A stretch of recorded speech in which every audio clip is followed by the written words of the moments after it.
तर राम राम भावांनो, का म्हणतात तर भावांनो, मग पाहू शकता शेतकऱ्याची खारायनं आपल्या त्या म्हशी जरून राहिल्यात.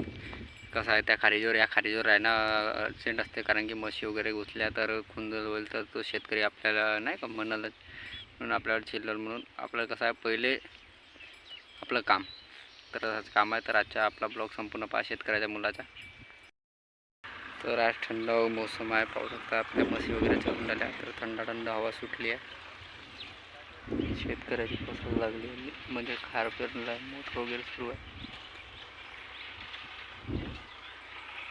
तर राम राम भावनं, का म्हणतात तर भावनं, संपूर्ण शेतकरी आता पावसाळ्याची वाटच पाहून राहिले पाण्याची, कारण की आज 6व्या महिन्याची 23 तारीख येऊन गेली आहे ना. मिरूग संपूर्ण वारणा निघालेला आहे, कारण की शेतकऱ्याचे संपूर्ण शेतकऱ्यांची पेरणी व्हायला आहे. तर एक शेतकऱ्यालाच कळते की त्याचं दुःख काय होते, त्याचं का नाही ते सगळं त्यालाच कळते. आणि आपण शेतकऱ्याचे मुलं आता आपल्याला पण कळते की पाऊस नाही आला तर काय होऊ शकते म्हणून. तर आता नाही आला तर वाटच पाहून राहिलो.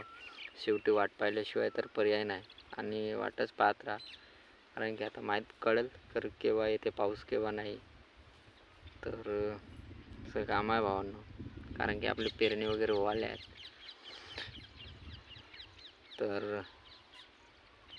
तर आपले व्हिडिओ वगैरे आवडत राहिल तर लाईक करा, शेअर करा, कमेंट करा आणि सबस्क्राईब करा आणि आपल्याला सपोर्ट करा. राम राम भावांनो.